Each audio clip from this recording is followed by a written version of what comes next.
80 शब्द प्रति मिनट शुरू।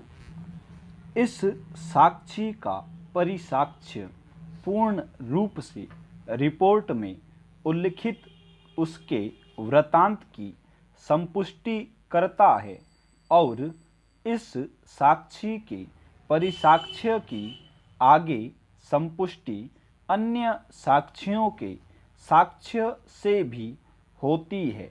अभियोजन के पक्ष कथन के अनुसार हमलावर घटना स्थल पर आए थे और वहां पर इतला करता मृतक और क्षतिग्रस्त व्यक्ति ताश खेल रहे थे तथा उन्होंने पहले अवधेश सिंह उर्फ पुतन सिंह पर हमला किया और अन्य व्यक्ति अपनी जान बचाने के लिए भाग खड़े हुए। अभी साक्ष्य 2 ने स्पष्ट रूप से यह कथन किया है कि डर के मारे वह अपने प्राण बचाने के लिए भाग खड़ा हुआ और अभियुक्त व्यक्ति यह भी धमकी दे रहे थे कि यदि वे मृतक और क्षतिग्रस्त व्यक्तियों को बचाने का प्रयास करेंगे तो उन्हें भी इसके परिणाम भुगतने होंगे और इसलिए वह डर के मारे अपने भतीजों को बचा नहीं सका। ऐसी परिस्थिति में यदि उसे कोई क्षति नहीं पहुंची थी तब इस कारण से उसकी मौजूदगी के बारे में अविश्वास नहीं किया जा सकता है। इस साक्षी ने यह भी कथन किया है कि हमला होने के समय वह उस स्थान से लगभग 50 कदम की दूरी पर खड़ा हुआ था जिस स्थान पर हमलावर मृतक पर हमला कर रहे थे और यह आवश्यक भी नहीं है कि सभी साक्षियों को क्षति पहुँचे। हमने सावधानी पूर्वक अभी साक्ष्य 2 के परिसाक्ष्य की परीक्षा की है। उसका परिसाक्ष्य पूर्ण रूप से भरोसेमंद है तथा अन्य साक्षियों के परिसाक्ष्य और अन्वेषण से इसका समर्थन होता है। यह भी आवश्यक नहीं है कि क्षतिग्रस्त व्यक्तियों को उठाते समय उसके कपड़ों पर रक्त के धब्बे लगने ही चाहिए थे।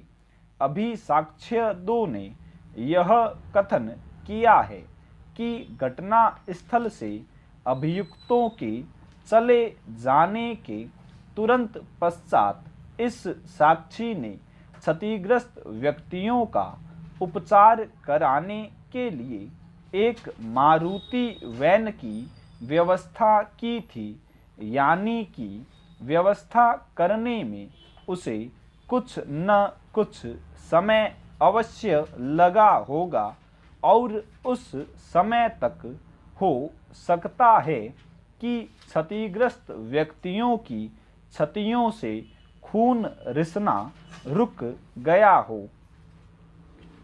प्रति परीक्षा में इस साक्षी से पूछा गया था कि उसके कपड़ों पर खून लगा था या नहीं।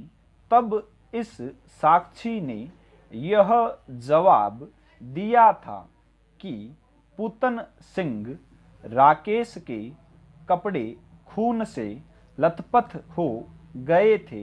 राकेश व पुतन सिंह को मारुति वैन में रखने पर व मारुति वैन से अस्पताल में भर्ती करने में मेरे कपड़ों पर खून नहीं लगा था। इस साक्षी से इस बाबत कोई अन्य प्रश्न नहीं पूछा गया था कि वह मारुति वैन में क्षतिग्रस्त व्यक्तियों को कैसे ले गया था या उन्हें अस्पताल में किस प्रकार भर्ती किया गया था। क्षतिग्रस्त व्यक्ति भी कपड़े पहने हुए थे। इस साक्षी के परिसाक्ष्य को केवल इस आधार पर नामंजूर नहीं किया जा सकता है कि उसके कपड़ों पर खून का कोई निशान नहीं लगा था। अपीलार्थियों के काउंसिल ने आगे यह और दलील दी है कि इस साक्षी ने अपने भतीजों को बचाने का कोई प्रयास नहीं किया था। यदि यह साक्षी घटना के समय मौजूद था तब उसका स्वाभाविक आचरण यह होता कि वह अपने भतीजों को बचाता। हमें इस दलील में कोई बल दिखाई नहीं देता है क्योंकि किसी ऐसी परिस्थिति में किसी व्यक्ति के आचरण के बारे में जाना नहीं जा सकता है और उस परिस्थिति में जबकि हमलावर घातक आयुधों से लैस थे तथा वे साक्षी के भतीजों को निशाना बना रहे थे। साक्षियों ने यह भी अभिसाक्ष्य दिया है कि अभियुक्त व्यक्ति साक्षियों को धमकी दे रहे थे। स्टॉप।